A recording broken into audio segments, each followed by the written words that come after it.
সম্প্রতি হাদির হত্যাকাণ্ডকে কেন্দ্র করে দেশের মানুষের মধ্যে রয়েছে নানা উৎকণ্ঠা। 18 ডিসেম্বর হাদির মৃত্যুর খবরটি ছড়িয়ে পড়লে দেশে অস্বস্তিকর পরিবেশের সৃষ্টি হয়। আর এ হত্যার দায়ে স্বরাষ্ট্র উপদেষ্টার পদত্যাগের জোরালো দাবি করেছিল ইনকিলাব মঞ্চ। সে রেশ ধরেই স্বরাষ্ট্র উপদেষ্টার পদত্যাগের গুঞ্জন উঠেছিল রাজনৈতিক অঙ্গনে, কিন্তু এবারে সকল গুঞ্জন উড়িয়ে দিয়ে নতুন বার্তা দিয়েছেন তিনি। পদত্যাগ করলে তার এখানে বসতাম না। এখন জগন্নাথ ইউনিভার্সিটি যদি কোনো প্রশ্ন থাকে বলেন, তা নাহলে আমি আইন শৃঙ্খলা পরিস্থিতি নিয়ে সমালোচনার মধ্যে রয়েছে স্বরাষ্ট্র উপদেষ্টা মোহাম্মদ জাহাঙ্গীর আলম চৌধুরী।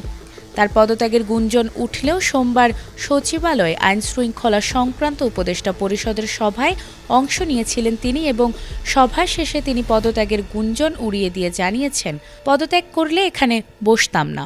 অন্যদিকে জানা গেছে উপদেষ্টা পরিষদে বড় পরিবর্তন আনতে যাচ্ছেন প্রধান উপদেষ্টা ডক্টর মোহাম্মদ ইউনূস।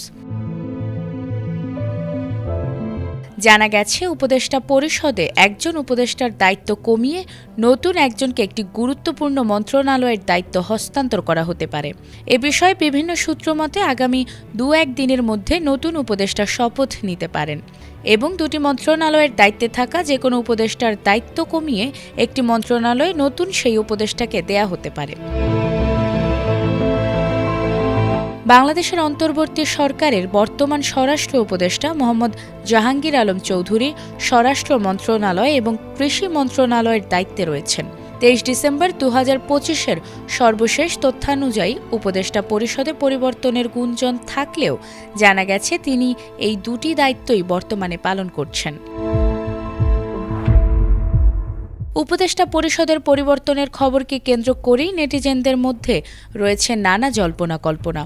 এই পরিবর্তনের কারণে তারা মনে করছেন স্বরাষ্ট্র উপদেষ্টার একটি মন্ত্রণালয়ের দায়িত্ব নতুন কাউকে হস্তান্তর করা হতে পারে, যদিও এ বিষয়ে সংশ্লিষ্ট সূত্র থেকে এখনও নতুন কোনো তথ্য নিশ্চিত করা হয়নি।